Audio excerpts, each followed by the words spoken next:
Tenías 13 o 14 años cuando empezaste a trabajar y también a militar, ¿no? Digo, en esto de empezar a recorrer tu biografía, el dato de la precocidad, de la doble precocidad, porque yo creo que recién debías calzarte los pantalones largos cuando arrancó la militancia, arrancó el trabajo periodístico, ¿no? ¿Tenés alguna explicación para esa enorme precocidad? Ninguna. Fue así. Fue así nomás y las cosas se dan como se dan.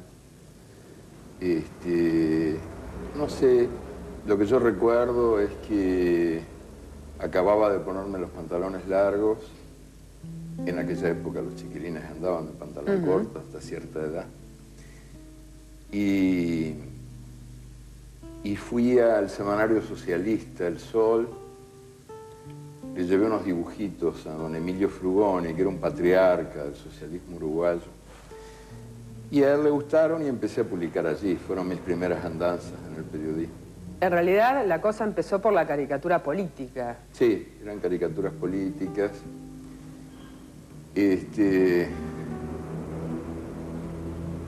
Como una necesidad de reír sería, ¿no? Y de hacer reír.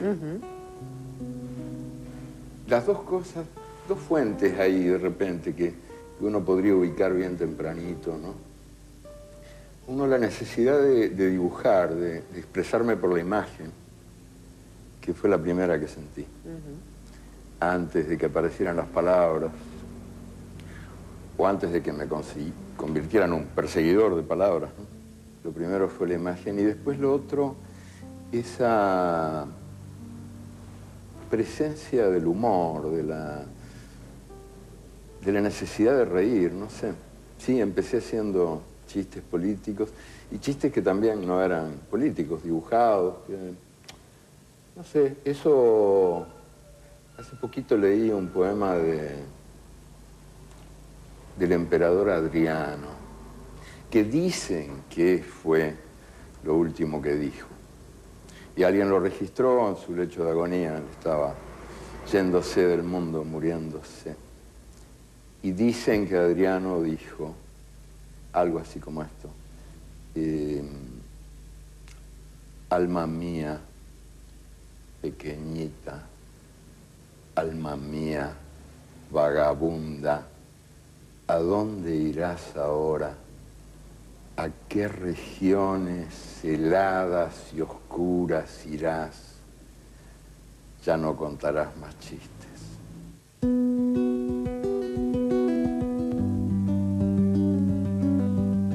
Y esos primeros dibujos y esa primera necesidad de reírse tenía una firma, y la firma era Hughes. Sí, G-I-U-S, que era una castellanización de mi primer apellido, que se escribe Hughes, Hughes. Después empecé a firmar. Los dibujos los firmaba siempre Hughes, G-I-U-S. Después los textos escritos, cuando empecé a escribir mis primeras cositas, que publiqué también ahí en El Sol, que era una mezcla de crónicas sindicales, críticas de arte, entrevistas. La firmaba Hughes Galeano, H. Galeano, y después quedó Galeano, y así se me conoce ahora.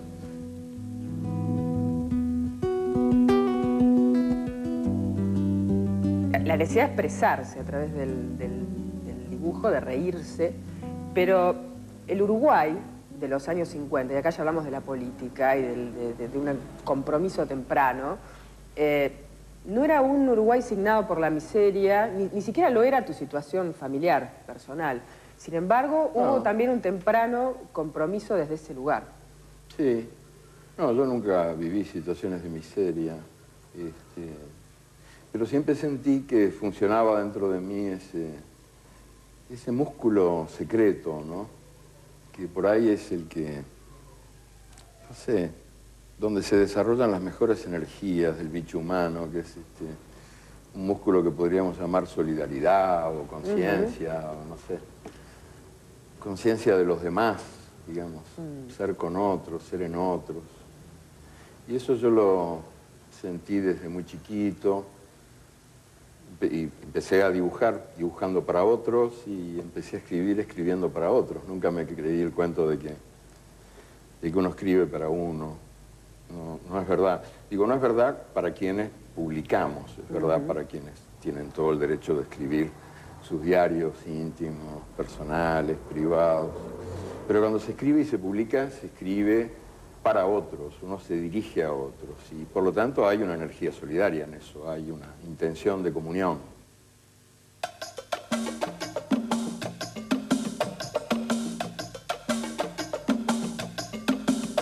Como ocurre en todo el Río de la Plata, los uruguayos nacen gritando gol.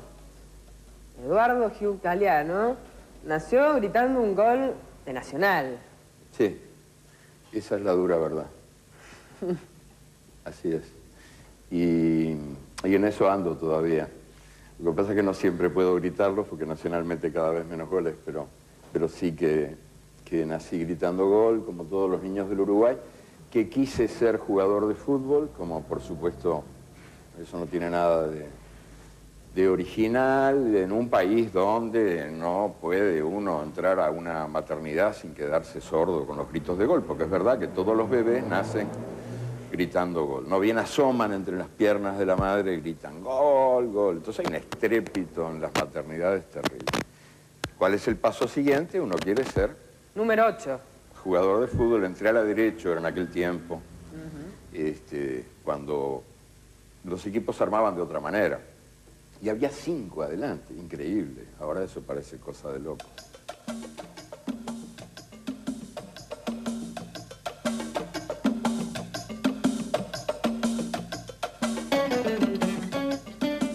Sueño de número 8 y sueño de Picasso. Eran así como los dos Seguro. sueños que estaban dando vueltas por aquel entonces. Sí. Pero el fútbol, amor no correspondido, decís vos por ahí.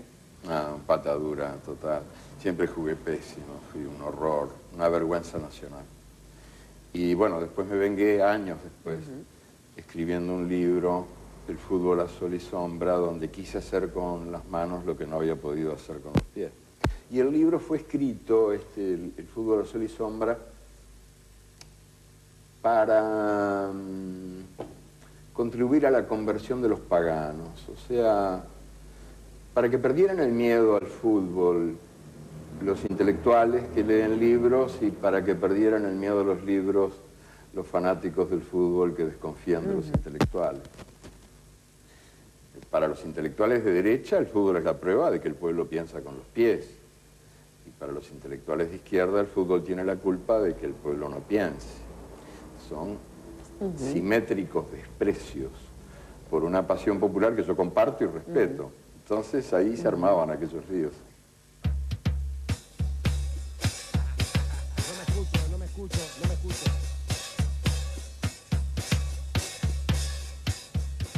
El fútbol como espacio donde se reivindican o donde encuentran la revancha los que vienen de la orilla. Y ahí vos rescatás en la revancha de las palabras historias como la de Obdulio, como la de Moreno, como la del Hueso Houseman, ¿no? A pesar de todo, en este tiempo el fútbol sigue siendo, en este sentido, un espacio para la revancha. Sí, de Garrincha también. De Garrincha. Que tenía todo en contra, todo. Empezando por el esqueleto, que estaba todo mal hecho. Era chueco al revés, tenía la columna vertebral, parecía un gusano loco, así. Y una infancia muy miserable, y todo en contra, todo en contra. Los médicos decían, esta piltrafa no sirve para nada. Y se convirtió en uno de los mejores jugadores de todos los tiempos, y el que más alegría dio. Por eso, para mí es tan importante Garrincha. Tuve la suerte de verlo 2 veces, y era un hombre que daba alegría, convertía el estadio en un circo. Y esa alegría forma parte de la identidad nacional brasileña también, o sea, hay que entender que el fútbol es, en primer lugar, merece respeto por eso, porque, bueno, es una pasión popular y hay que respetar a los demás, aunque uno no comparta lo que los demás sienten, pero además el fútbol es una forma de expresión cultural muy importante. Dime cómo juegas y te diré quién eres. Cada pueblo tiene su manera de jugar y eso hay que defenderlo, sobre todo en estos tiempos de globalización totalitaria, donde se impone una suerte de uniformización de las costumbres en el mundo, ¿no? Que lo mejor que el mundo tiene está en la cantidad de mundos que el mundo contiene, en la diversidad, en el hecho de que seamos... Y bueno, el fútbol brasileño es un modo de la danza, ¿no ve? Por eso me gusta tanto a mí, el modo como los brasileños juegan como bailando. No me escucho.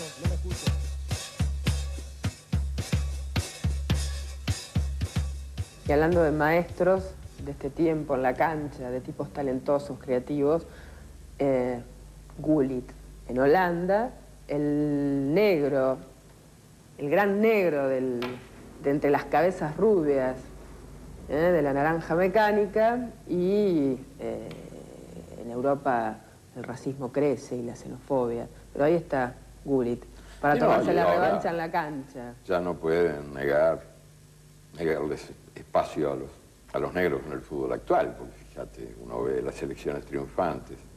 Francia, por ejemplo, yo ni sabía que Francia estaba habitada por tantos negros. Holanda, puros negros. O sea, son los negros de las colonias que vuelven a la metrópoli y regalan a Francia la gloria más alta, la Copa del Mundo. Negros, marroquíes, extranjeros, los despreciados. Zinedine Zidane, presidente, decía, bajo el Arco de Triunfo, un cartel enorme el día de la celebración. Parecían todos nietos de Juana de Arco, pero claro que la realidad no es esa. O sea, la realidad es una realidad de desprecio sistemático. Entonces, el fútbol es una máscara, un modo que el sistema encuentra para disfrazar su racismo. No, yo creo que no, que es un instrumento tremendo de lucha contra los prejuicios racistas. La presencia luminosa de los jugadores negros en los estadios, desde hace ya, por suerte, unos cuantos años, ha contribuido en gran medida a la lucha contra el racismo y a la afirmación de los humillados. A decir, no, nosotros valemos. Experiencias periodísticas de marcha, después de época, ya por supuesto el arranque con tu primera novela. ¿Cuándo fue el momento donde estuvo claro para vos que el oficio de escribir era tu oficio? Que lo que querías era ser ese cazador de historias, ¿no?, que seguís siendo aún hoy. Creo que fue gracias a Las Venas Abiertas de América Latina. Que fue en realidad el primer... Yo escribí varios libros antes de publicar Las Venas. Claro. Pero fue el primer libro que me permitió a mí tomarme más en serio ese asunto. Año 1971, ¿no? Se publicó, yo lo escribí en el 70. En el 70 empezó a 70, sí. Lo escribí en 3 meses. O sea, estuve 4 años buscando material, recogiendo cosas, en los caminos y en los libros. Y después lo escribí en 90 noches con mucho café. Pero fue a partir de la publicación de Las Venas y de lo que pasó con el libro. Al principio no pasó nada, el libro fue un desastre. Los primeros meses no vendía, vendía poquísimo. Y don Arnaldo Orfila Reinal me mandaba cartas desde México diciéndome que no me desalentara, que bueno que así eran las cosas con los libros en América Latina. Pero después empezó a tener cada vez más suerte. Tuvo un éxito, bueno... Sí, éxito con los lectores. Enorme, enorme. Sí. Y fue sobre todo elogiado por las dictaduras que lo prohibieron. Lo que me permitió a mí recuperar la certeza que había tenido a veces, pero que en general se me caía. Cada vez que la levantaba se me caía. La certeza de que escribir valía la pena, sobre todo de que escribir libros valía la pena. Digamos que en el 70, cuando yo escribo Las Venas, ya a partir de ahí, no es que deje de ser periodista, porque yo voy a morir. Una vez que uno entra en eso no sale nunca más. El placer del periodismo, el publicar artículos, me sigue gustando muchísimo. Pero me convierto sobre todo en un escritor de libros. Empiezo a revalorar los libros.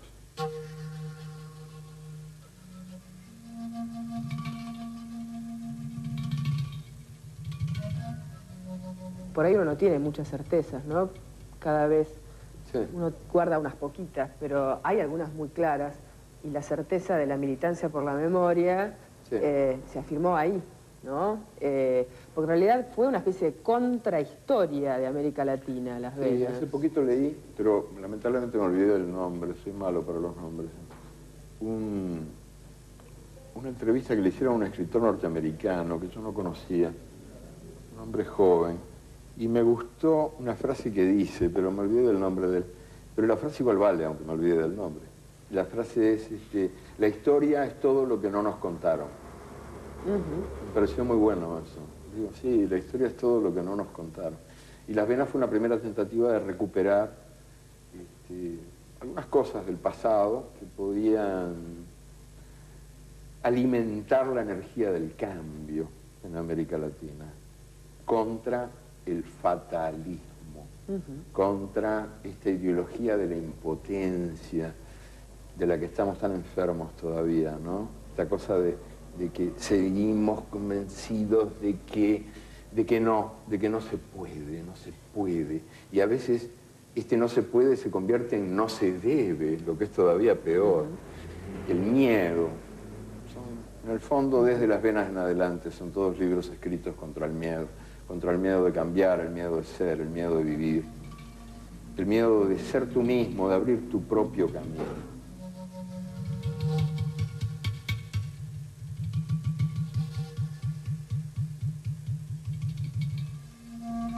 Yo te digo, sigo creyendo que no hay certezas que no valgan la pena, no hay certezas que valgan la pena si no desayunan dudas por las mañanas.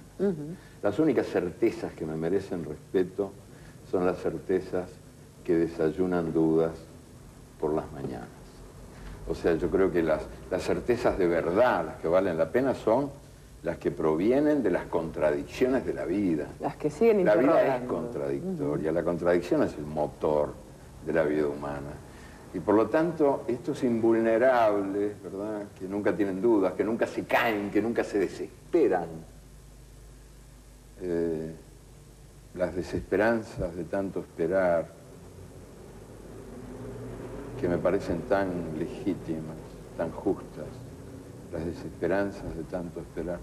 Bueno, esos, a mí, esa gente no me gusta ni un poquito. Yo lo he dicho otras veces que son, para mí son los hombres de madera, que según la tradición maya, nosotros estamos hechos de maíz, por eso tenemos distintos colores como tiene el maíz.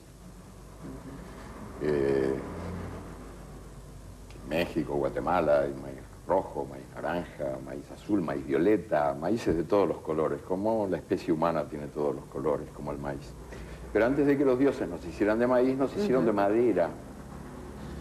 Porque los dioses andaban queriendo compañía, estaban muy aburridos y no tenían con quién conversar. Y entonces decidieron inventarnos. Hicieron varias pruebas. Antes de llegar al maíz, que fue la definitiva, hicieron algunos experimentos, y uno con la madera. Y le salieron ahí un hombre y una mujer, y varios hombres y mujeres perfectitos, todos de madera. Eran bárbaros los hombres de madera, espléndidos. No tenían dudas, ni pasiones, ni miedos. No se caían, pero no se caían porque no caminaban. No tenían desaliento porque no tenían aliento. Según la tradición maya, los hombres de madera fueron destruidos por los dioses. Pero se equivoca la tradición. El mundo está lleno de hombres de madera. Años 70, los libros y el periodismo. La revista Crisis ha quedado como un hito fuertísimo en la historia de los proyectos de periodismo cultural. Chiquita Constella, Julia Constella, nos contaba en una charla que tuvimos hace poco que a ella le tocó la misión de venir a hablar contigo, cruzar el charco, en el nombre de Fico Vogelius, ¿no? El empresario que de alguna manera sostenía este emprendimiento que ya había arrancado en Buenos Aires. Eduardo solo sale de Uruguay por razones de fuerza mayor.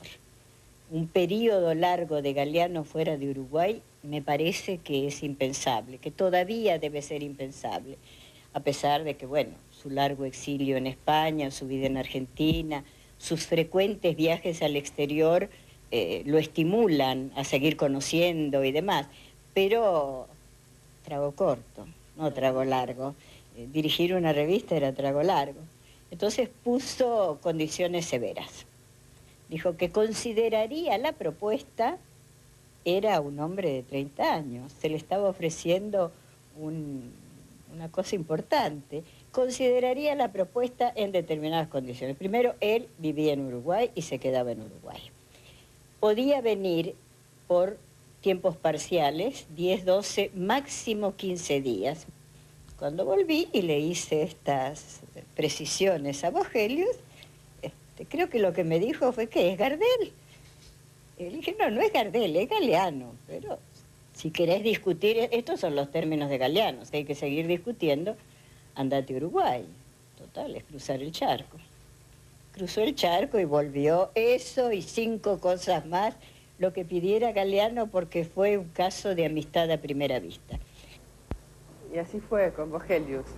Sí, después, bueno, como ya se venía la dictadura militar, acá en el Uruguay, en la segunda vez que vino Fico, creo, no me acuerdo si fue la primera o la segunda, ya me fue a visitar a la cárcel porque me habían dejado unos días a la sombra.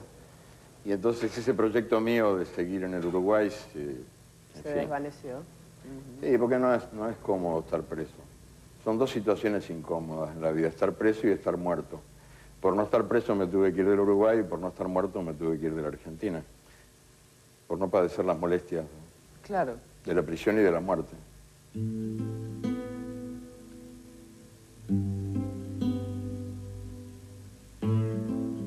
Lo importante es decir que Crisis se propuso desde el principio conversar con la gente, o sea, practicar un tipo de periodismo cultural que no era habitual ni en Argentina ni en ninguna parte, que consistía en conversar con la gente. O sea, no solo hablar sobre la realidad o a la realidad, sino también ser capaces de escucharla y de transmitir sus voces. Por eso, en Buena Ley, el espacio en las páginas de Crisis, el espacio destinado a las voces de la calle, a las cosas que llegaban desde la realidad, fue cada vez mayor.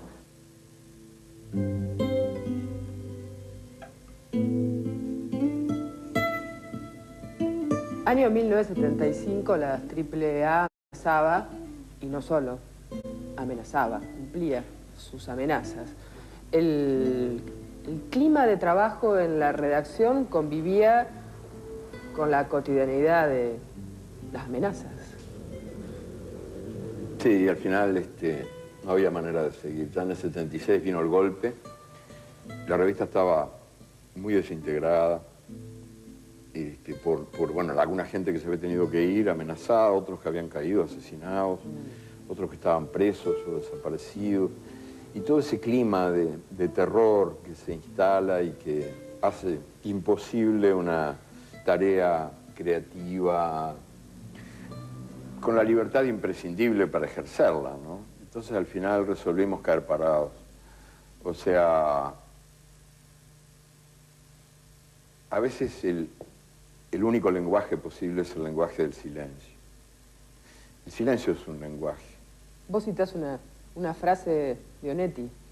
Sí. Que Onetti se le roba a los chinos, no se sabe muy bien cómo es, si es un proverbio chino, Sí, ¿no? Pero sí, que tiene que ver porque con, él era muy mentiroso. Tiene y que ver entonces, con esto del Onetti silencio. siempre me decía, es verdad, me dijo algo que yo jamás olvidé y que siempre intento poner en práctica, y es eso, ese presunto proverbio chino. Él decía que era un proverbio chino, pero yo no sé si el chino no era él, ¿no? Según el cual las únicas palabras que merecen existir son las palabras mejores que el silencio. Y ese presunto proverbio chino también se podría traducir como las únicas palabras que merecen existir son las palabras tan dignas como el silencio. Entonces nosotros elegimos la dignidad del silencio porque ya no se podía Ya la censura seguir publicando, era enorme, imposible. era enorme.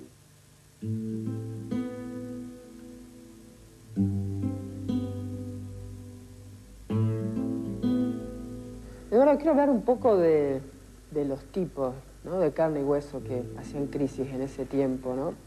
Charlando con Aníbal Ford, él sacó de su biblioteca una novela tuya, La canción de nosotros, que tiene una dedicatoria de puño y letra que dice, la quiero leer textual, cortita: aquí estamos, atados al pie del mástil. El mar está bravo. Pocas cosas unen más a los hombres. Está bien eso. Yo no tenía, la verdad que no me acordaba para nada de que lo hubiera escrito. Pero está bien. Menos mal, porque yo a veces cuando me dicen, te voy a leer una cosa que escribiste, no sé, tal, me viene pánico, digo, qué disparate habré dicho. Y la verdad es que eso está bien, porque es cierto que en Las Bravas, acá había un viejo caudillo político, don Luis Alberto de Herrera, que decía que cuando la marea crece, a un lado quedan los bagres y al otro las tarareras. Y eso pasa, ¿verdad? Cuando viene brava la marea, uno redescubre a la gente. Los horrores y las maravillas. Y después, Eduardo, llegó inevitablemente el exilio europeo, no hubo otro camino posible. Sí, nos fuimos con Elena, mi mujer, que nos acabábamos de conocer hacía poquito y nos salvamos juntos. Nos fuimos al exilio, a Calella de la Costa, en Barcelona. Ahí pasamos algunos años, 8 o 9 años. En ese periodo yo escribí Memoria del Fuego, la trilogía. Quizás porque tenía razón Paulo Freire, el gran educador que enseñó aprendiendo, ese lindísimo tipo que fue Paulo Freire, que decía, para acercarse hay que tomar distancia. Y el exilio es una situación así.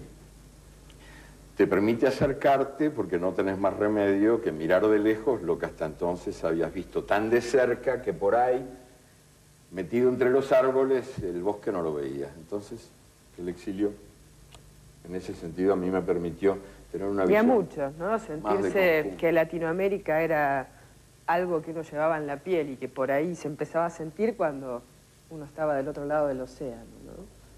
Sí, es un desafío el exilio. O por lo menos yo lo viví así, ¿no? Como un desafío. Creo que nace de una penitencia, empieza siendo una tristeza, un horror. Y ahí uno tiene que ver qué hace con esa tristeza, en qué convierte esa pena, ¿no? Trabajar fue como la cura, ¿no? Seguro, fue también una manera de dar una respuesta creadora a algo que venía difícil, que venía mal. Y en el exilio uno siempre siente la tentación de confundirse, de elegir la nostalgia en lugar de la esperanza, de creer que todo tiempo pasado fue mejor.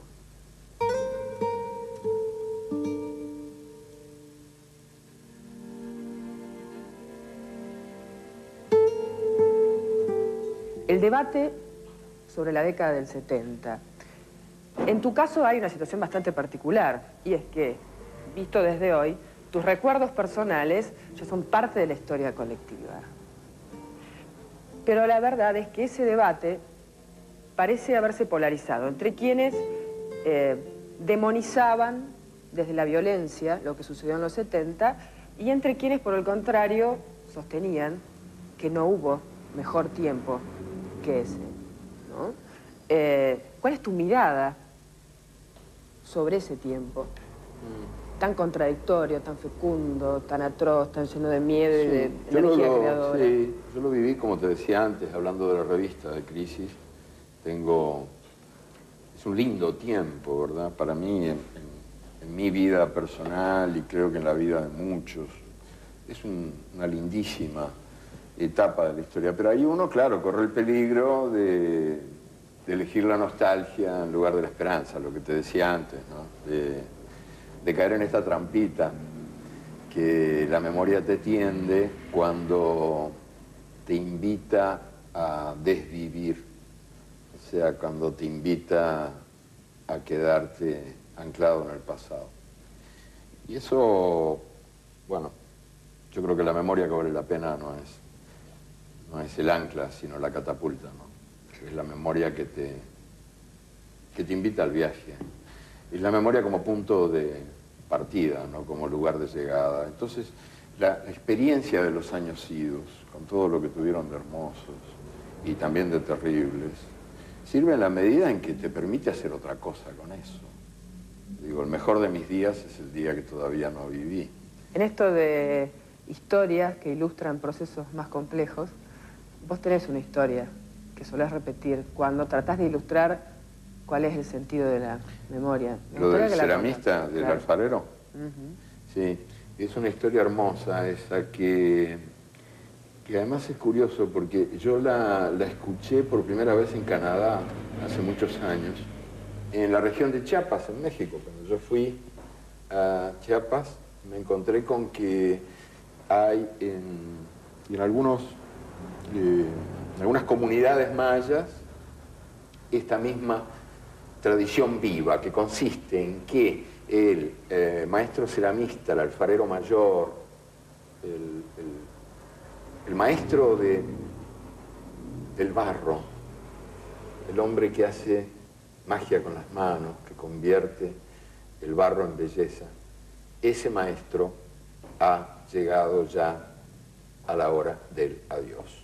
Los ojos ya no le responden, las manos le tiemblan, no va más. Y entonces se cumple esa ceremonia de la transmisión del oficio, del conocimiento. El alfarero viejo regala, ofrece al alfarero joven su obra maestra, la vasija perfecta, la que le justificó la vida. Y el alfarero joven, el nuevo, el que empieza, recoge esa obra maestra, recoge esa vasija perfectísima, pero no la coloca en la pared para contemplarla y de ella aprender cada día la maestría del oficio. No, nada de eso. Recoge la vasija y la estrella contra el piso, la hace mierda. La convierte en miles de pedacitos chiquititos. Y entonces esos pedacitos los incorpora a su propia arcilla. Yo creo que ahí está todo lo que yo podría decir sobre la memoria en la que de veras creo. La memoria que se incorpora a la arcilla de los días por venir. La memoria de los navegantes. La que sale a la mar, a lo que venga.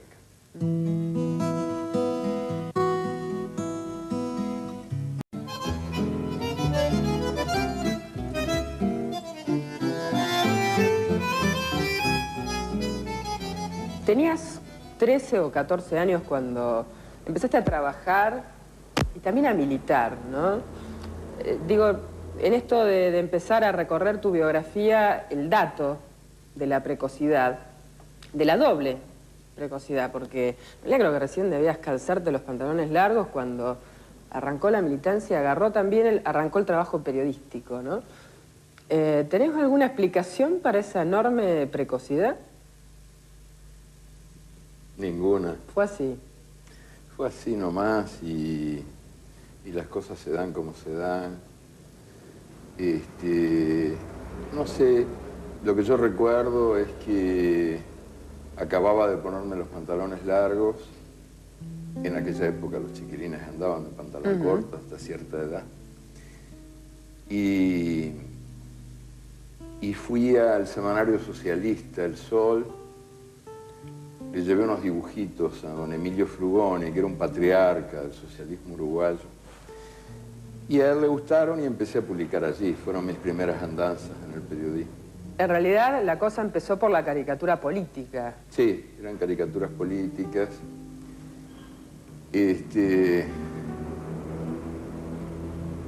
Como una necesidad de reír sería, ¿no? Y de hacer reír. Las dos cosas, dos fuentes ahí de repente que uno podría ubicar bien tempranito, ¿no? Uno, la necesidad de dibujar, de expresarme por la imagen, que fue la primera que sentí. Antes de que aparecieran las palabras, o antes de que me convirtiera en un perseguidor de palabras, ¿no? Lo primero fue la imagen y después lo otro, esa presencia del humor, de la necesidad de reír, no sé. Sí, empecé haciendo chistes políticos y chistes que también no eran políticos, dibujados. No sé, eso... Hace poquito leí un poema del emperador Adriano, que dicen que fue lo último que dijo. Y alguien lo registró en su lecho de agonía, él estaba yéndose del mundo, muriéndose. Y dicen que Adriano dijo algo así como esto. Alma mía, pequeñita, alma mía, vagabunda, ¿a dónde irás ahora? ¿A qué regiones heladas y oscuras irás? Ya no contarás más chistes.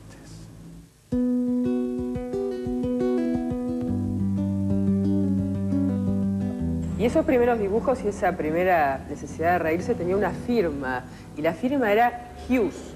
Sí, G-I-U-S, que era una castellanización de mi primer apellido, que se escribe Hughes, Hughes. Después empecé a firmar. Los dibujos los firmaba siempre Hughes, G-I-U-S. Después los textos escritos, cuando empecé a escribir mis primeras cositas, que publiqué también ahí en El Sol, que era una mezcla de crónicas sindicales, críticas de arte, entrevistas. La firmaba Hughes Galeano, H. Galeano, y después quedó Galeano, y así se me conoce ahora.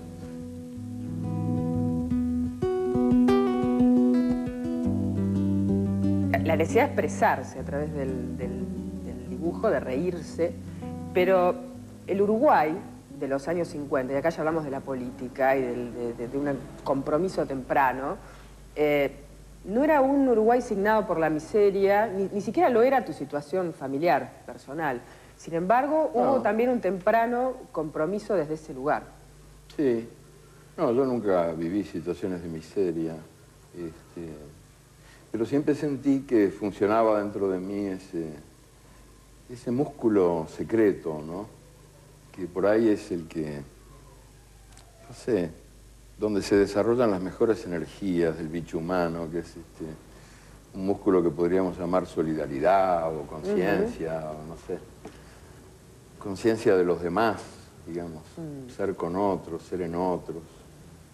Y eso yo lo sentí desde muy chiquito, y empecé a dibujar, dibujando para otros, y empecé a escribir, escribiendo para otros. Nunca me creí el cuento de que uno escribe para uno. No es verdad. Digo, no es verdad para quienes publicamos, es verdad para quienes tienen todo el derecho de escribir sus diarios íntimos, personales, privados. Pero cuando se escribe y se publica, se escribe para otros, uno se dirige a otros. Y por lo tanto hay una energía solidaria en eso, hay una intención de comunión.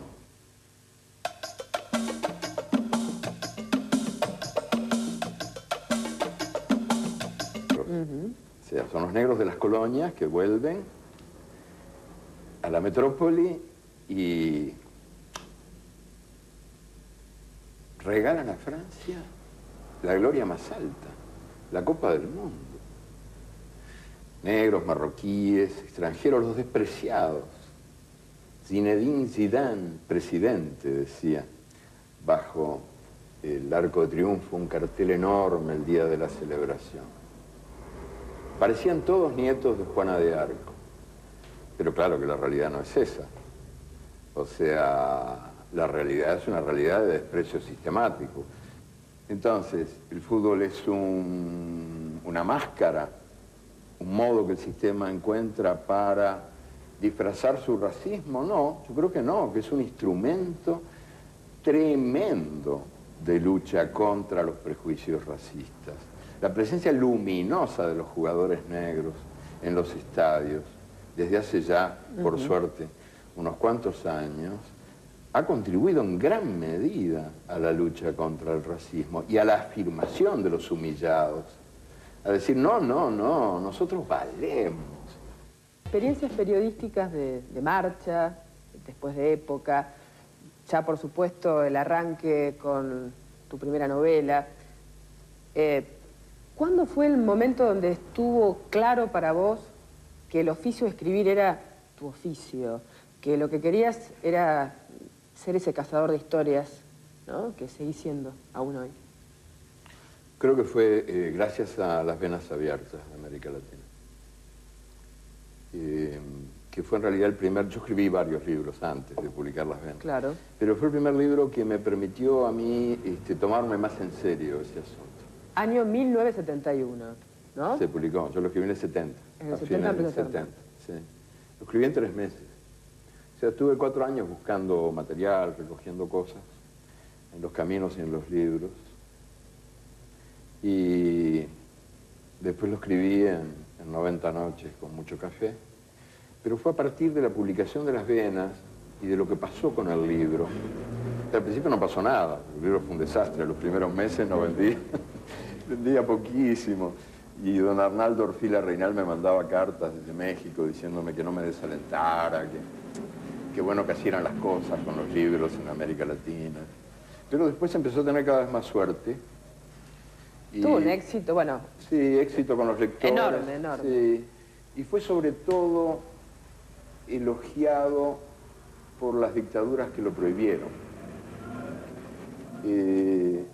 Lo que me permitió a mí recuperar la certeza que había tenido a veces, pero que en general se me caía.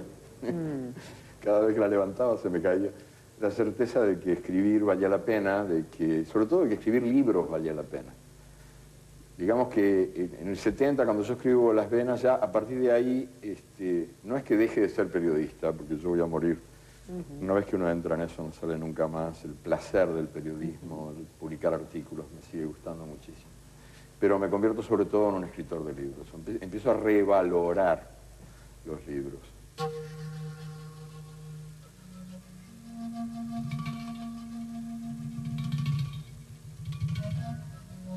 Por ahí uno no tiene muchas certezas, ¿no?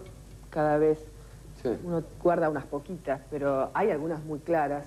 Y la certeza de la militancia por la memoria Sí. se afirmó ahí, ¿no? Porque en realidad fue una especie de contrahistoria de América Latina, Las Sí, Venas. hace poquito leí, pero lamentablemente me olvidé del nombre, soy malo para los nombres.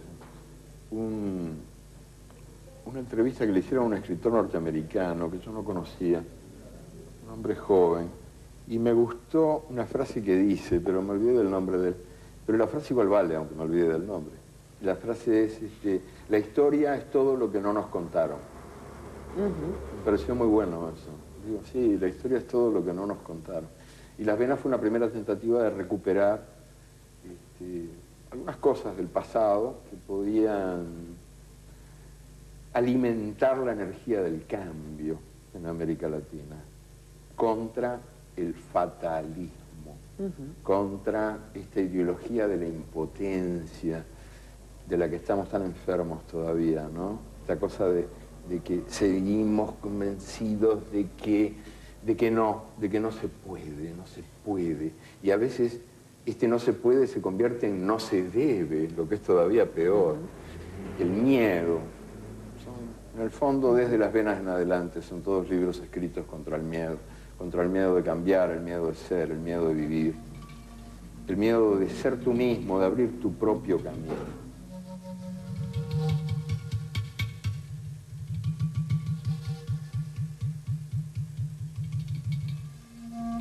Yo te digo, sigo creyendo que no hay certezas que no valgan la pena, no hay certezas que valgan la pena si no desayunan dudas por las mañanas. Las únicas certezas que me merecen respeto son las certezas que desayunan dudas por las mañanas. O sea, yo creo que las certezas de verdad, las que valen la pena, son las que provienen de las contradicciones de la vida. Las que siguen La vida interrogando. es contradictoria, la contradicción es el motor de la vida humana. Y por lo tanto, estos invulnerables, ¿verdad?, que nunca tienen dudas, que nunca se caen, que nunca se desesperan, las desesperanzas de tanto esperar, que me parecen tan legítimas, tan justas, las desesperanzas de tanto esperar. Bueno, esos, a mí, esa gente no me gusta ni un poquito. Yo lo he dicho otras veces, que son, para mí son los hombres de madera, que según la tradición maya, nosotros estamos hechos de maíz, por eso tenemos distintos colores, como tiene el maíz. México, Guatemala, hay maíz rojo, maíz naranja, maíz azul, maíz violeta, maíces de todos los colores, como la especie humana tiene todos los colores, como el maíz. Pero antes de que los dioses nos hicieran de maíz, nos hicieron de madera. Porque los dioses andaban queriendo compañía, estaban muy aburridos y no tenían con quién conversar. Y entonces decidieron inventarnos. Hicieron varias pruebas. Antes de llegar al maíz, que fue la definitiva, hicieron algunos experimentos, y uno con la madera. Y le salieron ahí un hombre y una mujer, y varios hombres y mujeres perfectitos, todos de madera. Eran bárbaros los hombres de madera, espléndidos. No tenían dudas, ni pasiones, ni miedos. No se caían, pero no se caían porque no caminaban. No tenían desaliento porque no tenían aliento. Según la tradición maya, los hombres de madera fueron destruidos por los dioses. Pero se equivoca la tradición. El mundo está lleno de hombres de madera. Años 70, los libros y el periodismo. La revista Crisis ha quedado como un hito fuertísimo en la historia de los proyectos de periodismo cultural. Chiquita Constella, Julia Constella, nos contaba en una charla que tuvimos hace poco que a ella le tocó la misión de venir a hablar contigo, cruzar el charco, en el nombre de Fico Gelius, ¿no? El empresario que de alguna manera sostenía este emprendimiento que ya había arrancado en Buenos Aires. Eduardo solo sale de Uruguay por razones de fuerza mayor. Un periodo largo de Galeano fuera de Uruguay me parece que es impensable, que todavía debe ser impensable, a pesar de que, bueno, su largo exilio en España, su vida en Argentina, sus frecuentes viajes al exterior lo estimulan a seguir conociendo y demás, pero trago corto, no trago largo. Dirigir una revista era trago largo. Entonces puso condiciones severas. Dijo que consideraría la propuesta, era un hombre de 30 años, se le estaba ofreciendo una cosa importante, consideraría la propuesta en determinadas condiciones. Primero, él vivía en Uruguay y se quedaba en Uruguay. Podía venir por tiempos parciales, 10, 12, máximo 15 días. Cuando volví y le hice estas precisiones a Vogelius, creo que lo que me dijo fue que es Gardel. Y le dije, no es Gardel, es Galeano. Pero si querés discutir, estos son los términos de Galeano, si hay que seguir discutiendo, andate a Uruguay. Total, es cruzar el charco. Cruzó el charco y volvió, eso y 5 cosas más, lo que pidiera Galeano, porque fue un caso de amistad a primera vista. Y así fue con Vogelius. Sí, después, bueno, como ya se venía la dictadura militar, acá en el Uruguay, en la segunda vez que vino Fico, creo, no me acuerdo si fue la primera o la segunda, ya me fue a visitar a la cárcel porque me habían dejado unos días a la sombra. Y entonces ese proyecto mío de seguir en el Uruguay se desvaneció. Sí, porque no es cómodo estar preso. Son dos situaciones incómodas en la vida, estar preso y estar muerto. Por no estar preso me tuve que ir del Uruguay y por no estar muerto me tuve que ir de la Argentina. Por no padecer las molestias de la prisión y de la muerte.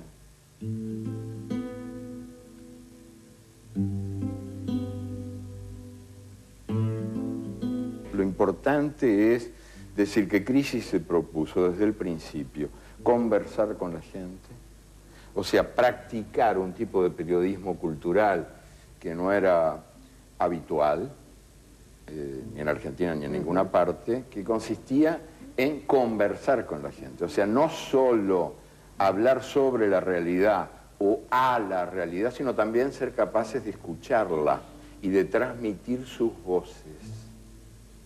Por eso, en Buena Ley, el espacio en las páginas de... Como ocurre en todo el Río de la Plata, los uruguayos nacen gritando gol.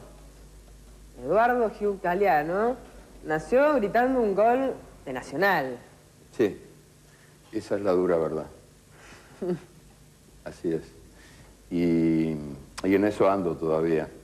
Lo que pasa es que no siempre puedo gritarlo porque nacionalmente cada vez menos goles, pero sí que nací gritando gol, como todos los niños del Uruguay, que quise ser jugador de fútbol, como por supuesto eso no tiene nada de original, en un país donde no puede uno entrar a una maternidad sin quedarse sordo con los gritos de gol, porque es verdad que todos los bebés nacen gritando gol. No bien asoman entre las piernas de la madre, gritan gol, gol. Entonces hay un estrépito en las maternidades terrible. ¿Cuál es el paso siguiente? Uno quiere ser... Número 8. Jugador de fútbol, entré a la derecha, era en aquel tiempo, cuando los equipos se armaban de otra manera. Y había 5 adelante, increíble. Ahora eso parece cosa de loco.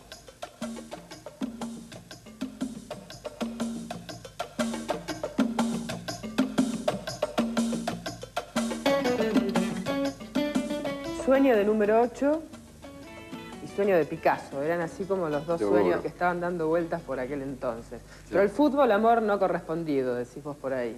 Ah, patadura total. Siempre jugué pésimo, fui un horror, una vergüenza nacional. Y bueno, después me vengué años después, escribiendo un libro, El fútbol a sol y sombra, donde quise hacer con las manos lo que no había podido hacer con los pies. Y el libro fue escrito, el fútbol a sol y sombra, para contribuir a la conversión de los paganos, o sea, para que perdieran el miedo al fútbol los intelectuales que leen libros y para que perdieran el miedo a los libros los fanáticos del fútbol que desconfían de los intelectuales. Para los intelectuales de derecha, el fútbol es la prueba de que el pueblo piensa con los pies. Y para los intelectuales de izquierda, el fútbol tiene la culpa de que el pueblo no piense. Son simétricos desprecios por una pasión popular que yo comparto y respeto. Entonces ahí se armaban aquellos líos. No me escucho.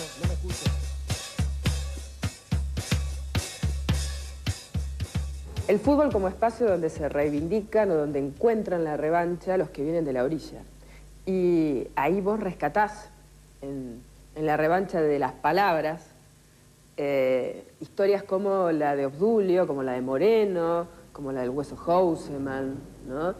A pesar de todo, en este tiempo el fútbol sigue siendo, en este sentido, un espacio para la revancha. Sí, de Garrincha también. De Garrincha. Que tenía todo en contra, todo.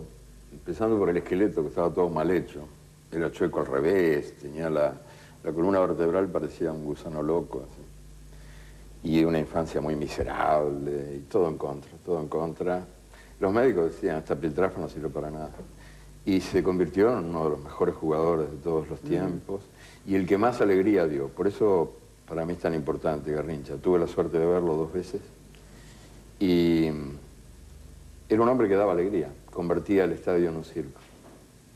Y esa alegría forma parte de la identidad nacional brasileña también, o sea, hay que entender que el fútbol es, en primer lugar, merece respeto por eso, porque, bueno, es una pasión popular y hay que respetar a los demás, aunque uno no comparta lo que los demás sienten, pero además el fútbol es una forma de expresión cultural muy importante.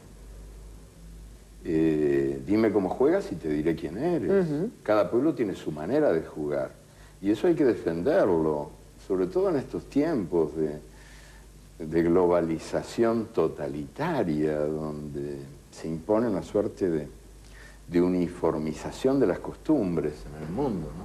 Que lo mejor que el mundo tiene está en la cantidad de mundos que el mundo contiene, en la diversidad, en el hecho de que seamos... Y bueno, el fútbol brasileño es un modo de la danza, ¿no ves?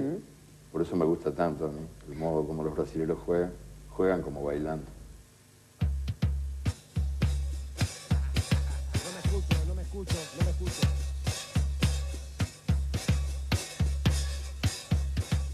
Y hablando de maestros de este tiempo en la cancha, de tipos talentosos, creativos, Gullit.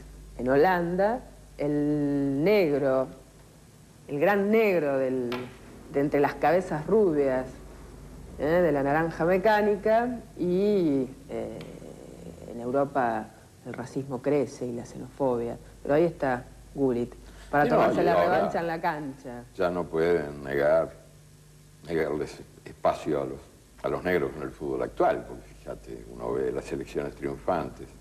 Francia, por ejemplo, yo ni sabía que Francia estaba habitada por tantos negros. Holanda, puros negros. Crisis, el espacio destinado a las voces de la calle, a las cosas que llegaban desde la realidad, fue cada vez mayor.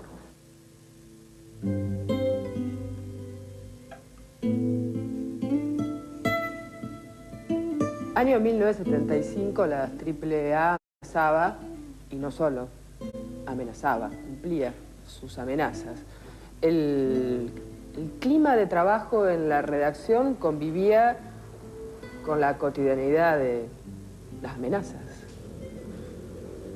Sí, al final no había manera de seguir. Ya en el 76 vino el golpe, la revista estaba muy desintegrada, por alguna gente que se había tenido que ir amenazada, otros que habían caído asesinados, otros que estaban presos o desaparecidos. Y todo ese clima de terror que se instala y que hace imposible una tarea creativa con la libertad imprescindible para ejercerla, ¿no? Entonces al final resolvimos caer parados. O sea, a veces el único lenguaje posible es el lenguaje del silencio. El silencio es un lenguaje. Vos citás una frase de Onetti. Sí. Que Onetti se le roba a los chinos, no se sabe muy bien cómo es, si es un proverbio chino Sí, o no, pero que tiene que ver porque con, él era muy mentiroso. tiene Y que ver con entonces, esto del Onetti silencio. siempre me decía, es verdad, me dijo algo que yo jamás olvidé y que siempre intento poner en práctica, y es eso, ese presunto proverbio chino. Él decía que era un proverbio chino, pero yo no sé si el chino no era él, ¿no? Según el cual las únicas palabras que merecen existir son las palabras mejores que el silencio. Y ese presunto proverbio chino también se podría traducir como las únicas palabras que merecen existir son las palabras tan dignas como el silencio.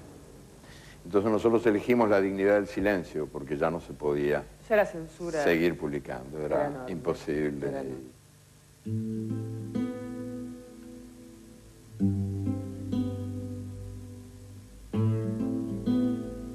Eduardo, quiero hablar un poco de los tipos, ¿no?, de carne y hueso que hacían crisis en ese tiempo, ¿no? Charlando con Aníbal Ford, él sacó de su biblioteca una novela tuya, La canción de nosotros, que tiene una dedicatoria de puño y letra que dice, la quiero leer textual, cortita: aquí estamos, atados al pie del mástil. El mar está bravo. Pocas cosas unen más a los hombres. Está bien eso. Yo no tenía, la verdad que no me acordaba para nada de que lo hubiera escrito. Pero está bien. Menos mal, porque yo a veces cuando me dicen, te voy a leer una cosa que escribiste, no sé, tal, me viene pánico, digo, qué disparate habré dicho. Y la verdad es que eso está bien, porque es cierto que en Las Bravas, acá había un viejo caudillo político, don Luis Alberto de Herrera, que decía que cuando la marea crece, a un lado quedan los bagres y al otro las tarareras. Y eso pasa, ¿verdad? Cuando viene brava la marea, uno redescubre a la gente. Los horrores y las maravillas. Y después, Eduardo, llegó inevitablemente el exilio europeo, no hubo otro camino posible. Sí, nos fuimos con Elena, mi mujer, que nos acabábamos de conocer hacía poquito y nos salvamos juntos. Nos fuimos al exilio, a Calella de la Costa, en Barcelona. Ahí pasamos algunos años, 8 o 9 años. En ese periodo yo escribí Memoria del Fuego, la trilogía. Quizás porque quizás porque tenía razón Paulo Freire, el gran educador que enseñó aprendiendo, ese lindísimo tipo que fue Paulo Freire, que decía, para acercarse hay que tomar distancia. Y el exilio es una situación así. Te permite acercarte porque no tenés más remedio que mirar de lejos lo que hasta entonces habías visto tan de cerca que por ahí, metido entre los árboles, el bosque no lo veías. Entonces, el exilio, en ese sentido, a mí me permitió tener una visión. Y a muchos, ¿no? Sentirse que Latinoamérica era algo que uno llevaba en la piel y que por ahí se empezaba a sentir cuando uno estaba del otro lado del océano, ¿no? Sí, es un desafío el exilio.